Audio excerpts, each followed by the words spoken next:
Andy. Wala ako sa aming bahay. I'm not at home right now. And syempre, kung Tuesday to Friday yung business days ng alterations ko, we're close. Ito kami sa Wynwood Hotel.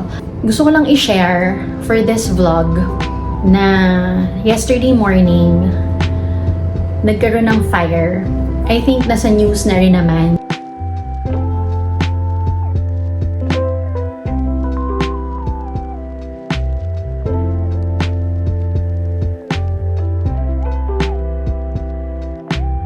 Na nagkaroon ng fire sa condo namin in Pasig, and we were awakened by fire that started sa basement, and there were no fire alarms. What? There were no emergency lights either sa hallway. What happened was, mga 2 a.m., I woke up, may kuryente pa, and like 1 second pa lang, when I opened my eyes, biglang nag-shut off yung kuryente. So sabi ko, ano to? I didn't know naman na something really bad is happening already. Pero nung nakita ko dun sa blinds, yung sa small line, nung blinds ko sa room, may lights sa labas. So there were street lights.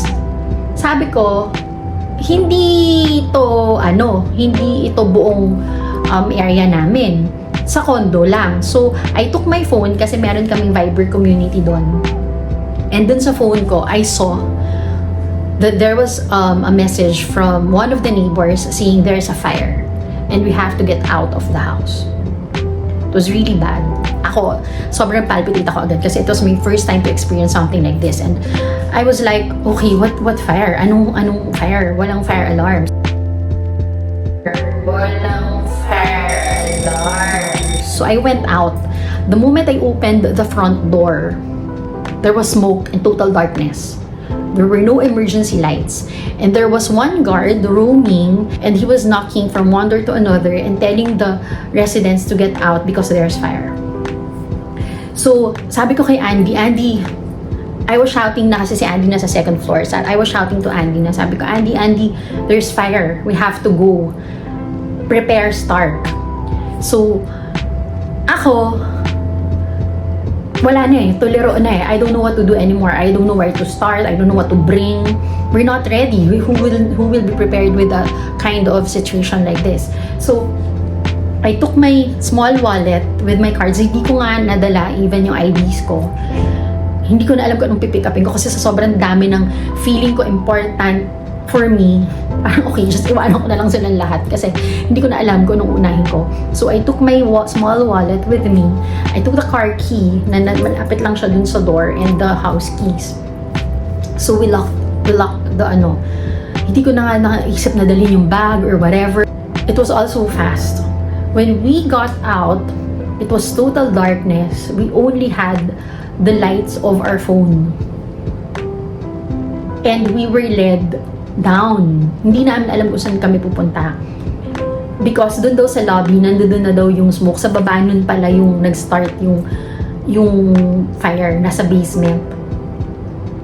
And it was bad kasi we were led to the area na open nga siya dun sa may gate, pero close yung gates. So just imagine, sabi ko, why were we led here? Na close yung gates. We have to go dun sa streets. So may a few kami na neighbors, siguro mga 5 or 6 or 7 kami na nandun, yung mga nakasabay namin sa stairs. And there was a senior.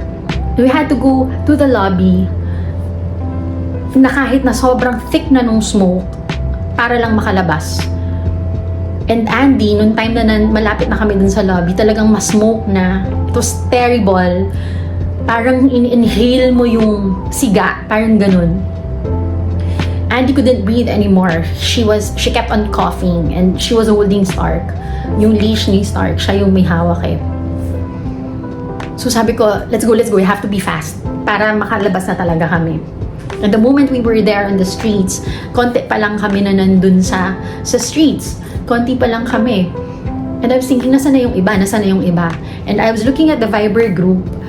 And there were a lot of people who didn't know na may fire na. So, nung padami yung tao, there were others pa who were stuck sa mga units nila. Others have kids, others have seniors who are bedridden, others have pets. Yung iba, iniwan na nila yung pets nila dun sa loob ng kasi hindi na nila mabitbit. And then, there were others who weren't able to lock their units. Siguro sa sobrang taranta, they just left. I don't know. And it was really bad. This is the first time I experienced this. I thought sa movies lang ito, guys. It was really bad. Ang dilim, yung smoke, and then the firemen were slowly coming, isa-isa na sila. One by one, dumadating na yung mga fire trucks. May tinulungan kaming senior who can't walk. She has a cane. Tatlo sila. She can't walk and they wanted to go to the park. So, nung dumating si Migs, we drove the senior there kasi nahihirapan. And imagine, ang layo kasi nung condo from the park. I was just so happy when I saw Migs because kami lang ni Andy yung nandun. That was bad. Wala akong ibang masabi kung hindi yung nakakatrauma. It was scary, it was traumatizing. Tapos nakikita ko yung sa Viber group nga na may iba na hindi na sila makalabas. And then, ayun na, nakikita ko na yung mga fire trucks coming. And I knew na malaki to. And then there were the policemen, there were the ambulance, merong mga ambulance na ang dami na. And then I heard that one car was already burning. And by the time na ma-fire out, there were 4 cars na damaged. And kami, we were just so lucky kasi we were able to get out agad. And 4 hours ata or 5 before na fire out. So when we went back, Migs was able to pull out the car na from the basement.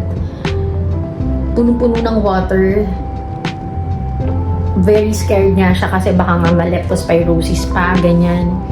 And parang itim na itim, putik na putik. There were oil. Yung car namin, puno siya ng grease. Na-flat pa yung isang gulong. Maybe because of the heat dun sa loob ng basement and all. Medyo malayo naman kami, pero still, yung init nun. And there were cars na hindi naman na-burn, pero damaged sila. Like, na-melt yung mga likod, ganyan. Guys, ang fire, hindi siya biro. Nakaka-trauma. Hindi ko alam kung hanggang kailan ma-restore yung electricity. I heard that there's water already.